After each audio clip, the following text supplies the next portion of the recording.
በህገወጥ መልኩ የተሰሩ ቤቶች ህጋዊ ሊደረጉ ነው። በአማራ ክልል በከተሞች ዙሪያ ከሚኖሩ አርሶ አደሮች ላይ ቦታ ገዝተው ቤት የሰሩ ዜጎች አዲሱ አዋጅ መሰረት ቤታቸው ህጋዊ ተደርጎ አሰራር ይፋ ተደርጓል። የሚሸጥ ቦታም እየላቸው ቀርብ ያለው 380 ካሬ ነው። ስም ማዞሪያ ላይ ቤት አለው። ከሰሞኑን ከአማራ ክልል መሬት ቢሮ የገጠር መሬት አጠቃቀምን አዋጅ ይፋ አድርጓል። ለዛሬ እየላቸው የቀረብኩት ቦታ ወሎ ኮምቦልቻ ሲሆን ካሬውም ትልቅ ነው። ለሁለት ሰው መሆን የሚችል ነው። ጥቁር አስፋልት ላይ ነው። ዋጋውም ተመጣጣኝ ዋጋ ነው። ለስም ማዞሪያ ላይ ቤት አለው። የዚህን የ380 ካሬ ቦታ ዋጋ የምነግራችሁ ይሆናል። እንዲሁም መረጃውንም ማጋራችሁ ይሆናል። በቅድሚያ ለዚህ ለዩቲዩብ ቻናል አዲስ የሆናችሁ ሰብስክራይብ አድርጉ። ነባሮች ደግሞ ላይክ እያደረጋችሁ እስከ ቪዲዮ ፍጻሜ ድረስ አብራችሁን ቆዩ። እንድሪስ አብዱ ቲዩብ ሻጮች እና ገዢዎች የመሰከሩለት ቲዩብ በውጭ ሀገር ለምትኖሩ እህትና ወንድሞች እንኳን ደስ ያላችሁ።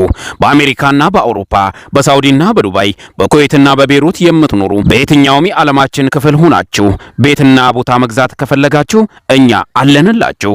እዛው ባላችሁበት ሆናችሁ ቤተሰቦቻችሁን በመላክ ብቻ የቤት ባለቤት መሆን ትችላላችሁ። ብዙዎች ቤተሰብ እየላኩ የቤትና የአፓርታማ እንዲሁም የኮንዶሚኒየም ባለቤት እየሆኑ ነው።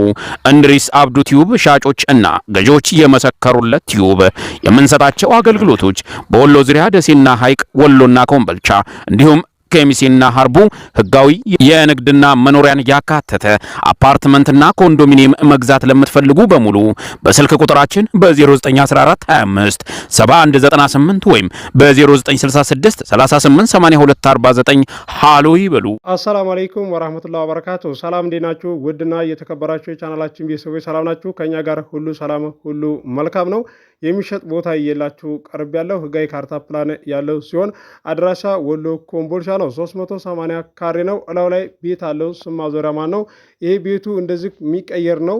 አስፋልት ላይ የሚሰራውንም ታውቃላችሁ። በርካታዎቻችሁ ለማታውቁትም ግልጽ ማድረግላችሁ ይሆናል። ዋጋውንም ነግራችኋለሁ። ዋጋውን ከማወቃችሁ በፊት ቪዲዮውን በላይክ ጀምሩ። እስከ መጨረሻ ድረስ አብራችሁን ቆዩ። ውድ የቻናሌ ቤተሰቦች መግቢያ ላይ እንደሰማችሁት በህገ ወጥ መልኩ የተሰሩ ቤቶች ህጋዊ ሊሆኑ ነው። ከሰሞኑን ከአማራ ክልል ከመሬት ቢሮ ማለት ነው አዲሱን አዋጅ የሰማችሁ አላችሁ። እንደዚሁም ብዙዎቻችሁ በውስጥ እየጣፋችሁልኝም ነበረ። እኛ ህገ ወጥ ቤት ነው ያለንና ምን ብናደርግ ነው ምንስ ነው የሚጠበቅብን ለወደፊት እያላችሁ ጥያቄ እያቀረባችሁልኝ ነበረ። አማራ ክልል በከተሞች ዙሪያ ከሚኖሩ አርሶ አደሮች ላይ ቦታ ገዝታችሁ ቤት የሰራችሁ ሰዎች ማለት ነው እዚህ ጋር አሁን በጣም ደስ የሚለው ብስራት ነው ይሄ ከምንም በላይ ማለት ነው። ምክንያቱም ሻጮች ለእናንተ ለገዢዎች ስም ያዞራሉ ማለት ነው።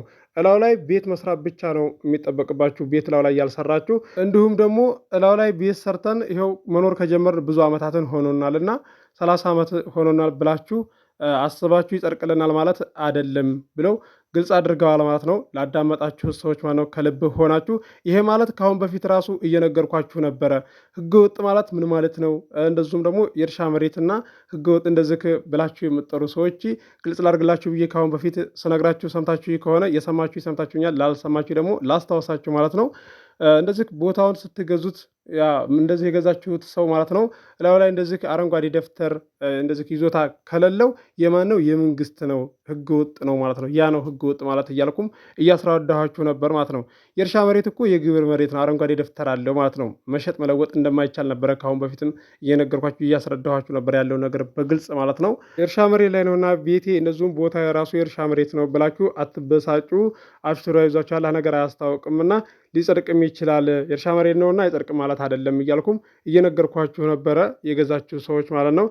ውድ ቻናሌ ቤተሰቦች አሁን ከእናንተ የሚጠበቀው ባዶ ቦታ ከሆነ ቤት ላይ መስራት ነው ማለት ነው። ቤቱን ስትሰሩ ደግሞ በምን መልኩ ነው የሚለውንም ልንገራችሁ። የቤቱ አሰራር ግንባታቸው በአስተዳደሩ ፕላን መሰረት የተገነቡ ከተማ ላይ ማለት የምትኖሩበት ሰፈር ላይ የማህበር ቦታ ልክ እንደተመራኩ የቡልኬ ቤት ሊሆን ይችላል፣ እንጨት ቤት ሊሆን ይችላል። የተፈቀደው ዲዛይኑ አንድ አይነት አሰራር መሆን አለበት ለማለት ነው። ግልጽ ያደረኩላችሁ ይመስለኛል። የቻናሌ ቤተሰቦች ያልገባችሁ ነገር ካለ ደግሞ ኮመንት አድርጉ። ቀጣይ ላይ ስመጣ ግልጽ ማድረግላችሁ ይሆናል። ዛሬ እየላችሁ የቀረብኩት ቦታ ዋጋው ተመጣጣኝ ዋጋ ነው። ካሬውም ትልቅ ነው። ለሁለት ሰው መሆን የሚችል ነው።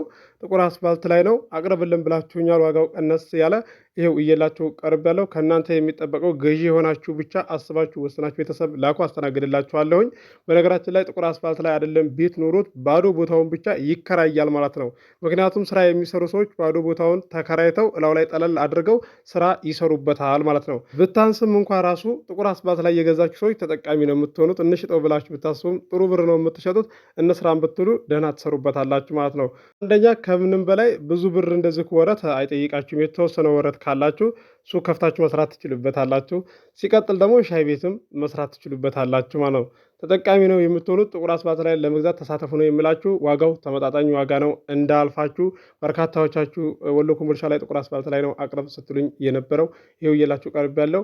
በነገራችን ላይ 380 ካሬ ማለት አይደለም ለሁለት ሰው ለሶስት ሰው መሆን ይችላል ማለት ነው። ከዛም በላይ ሆናችሁ እንደዚህ ገንብታችሁ ስራ መስራት የምትችሉበት ነው እየላችሁ የቀረብኩት እንዳልፋችሁ። የዚህ የ380 ካሬ ስም ማዘዋወሪያ ላው ላይ ቤት ያለው ዋጋው 12 ሚሊዮን ነው። ድርድር አለው። ገዢ የሆናችሁ ስልክ ቁጥር መግቢያ ላይ አለላችሁ፣ ማናገር ትችላላችሁ። አስባችሁ ወስናችሁ ቤተሰብ ላኩ፣ አስተናግድላችኋለሁኝ። 800 ቪዲዮ ለቅቅ ያለሁኝ። ግቡና ቤቴን ጎብኙት። የተሸጠው ተሸጧል፣ ያልተሸጠው አልተሸጠም ብዬ አስተናግዳችኋለሁ። ስክሪንሺት እያደረጋችሁ በውስጥ ላኩልኝ ማለት ነው። እዚህ ጋር ከእናንተ የሚጠበቀው አቅማችሁ ከሚፈቅደው አካባቢ ላይ መወሰን ነው ማለት ነው። እንደማይገዛላችሁና እንደዚሁም ደግሞ ውድ እንደሆነ እየሰማችሁ እየተጠራ ያለውን እየሰማችሁ ከተቸገረ ሰው ላይ እናገኛለን እያላችሁ የምታስቡ እንደዚሁም ቤተሰቦቻችሁን የምታንከራትቱና የምታለፉ አንዳንድ ሰዎች አይቻለሁ። በርካታዎቻችሁ ከሀገር ውጭ ያላችሁ እህት ወንድሞቼ በተግባር አሳይታችሁኛል። ቶሎ ነው የምትወስኑት። ቤት እያላችሁ ሁለት ቦታ ድረስ የምትገዙ አላችሁ። እኛ ቤት ልንሰራ የቻልነውና እንደዚሁም ልንገዛ የቻልነው በሰዓቱ ወዲያውኑ የማህበር ቦታ እንደተመራ ሁለት ቦታ ድረስ ገዝተን ያንን የተወሰነ ዓመትና እንደዚሁ እስከ 2 ዓመት ድረስ አቆይተን እንደዚሁም 8 ወር 6 ወር አቆይተን ያንን ሸጠን ነው ቤት የገዛ ነው እንደዚሁም ልንሰራ የቻልነው በአጭር ጊዜ ውስጥ እያላችሁ እያስረዳችሁ የነበረ ሳላደንቅ አላልፍም። ያልገዛችሁ እህት ወንድሞቼ ከገዙት ጓደኞቻችሁ ትምህርት ወሰዱ ነው የምላችሁ። ምክንያቱም እነሱ ገዙበት ሰፈር ላይ እኮ የዛን ሰዓት ላይ እናንተ መግዛት ትችሉ ነበረ። አንደኛ እንደዚህ ወደ ከተማው ቀረብ ያለ በሚል እሳቤ ቀኑ ተራዝሞባችሁ ሳትገዙ ሳይመቻችላችሁ ቀርቶ ነው ማለት ነው። እስኪ መለስ ብላችሁ ከ6 ወር ከ4 ወር በኋላ እነሱ ገዙበት አካባቢ ላይ ጠይቁ ማለት ነው። እናንተ የያዛችሁት ብር በቃ መልሶ ሊገዛላችሁ አይችልም። እንደዚሁም ሰርታችሁ ራሱ ላይ ጨምራችሁ እዛ አካባቢ ላይ መግዛት አትችሉም። ወጣ ያለ በቃ ሄዳችሁ ነው የምትገዙት ማለት ነው። ይሄ ማለት እናንተ ናችሁ የምትጎዱት። ወዲያውኑ እንደዚህ የማህበር ቦታ እንደተመራ የገዙ ሰዎች ተጠቃሚ ይሆናሉ ማለት ነው። ይሄ ምክር ደግሞ በተደጋጋሚ አንስቻለሁኝ። ያዳመጣችሁ ተጠቀማችሁበታል። ያላዳመጣችሁ ደግሞ ምንም ማድረግ አልችልም። ከኔ የሚጠበቀው ለእናንተ ጠቃሚ የሆነ ነገር መናገር ብቻ ነው። አዲስ የማህበር ቦታ በሚመራ ሰዓት በወሎ ዙሪያ እየላችሁ ቀርባለሁ። ደሴ፣ ሀይቅ፣ ኮምቦልቻ፣ ሀርቡ፣ ሸክላቶቼ፣ ወሎ ኬሚሴ እየላችሁ ቀርባለሁ። ከ100 ካሬ ይዞ ቦታ 130 ካሬ ድረስ 150 ካሬ ድረስ 200 ካሬ ድረስ 300 ካሬ ድረስ እየላችሁ ቀርባለሁ። ለዚህ ዩቲዩብ ቻናል አዲስ የሆናችሁ ሰብስክራይብ አድርጉ። የደወል ምልክቱ ስትጫኑ በተመጣጣኝ ዋጋ ቤትና ቦታ ስለቅላችሁ ይደርሳችኋል። ዛሬ እየላችሁ የቀረብኩትን ቦታና እንደዚሁም የነገርኳችሁ እንደምትወዱት ተስፋ አደርጋለሁ። አብራችሁ ስለቆያችሁ ከልቤ አመሰግናለሁ። በሌላ ቪዲዮ እስከምንገናኝ አሰላሙ አለይኩም ወራህመቱላሂ ወበረካቱ። ሰላም ሁኑ። እወዳችኋለሁ።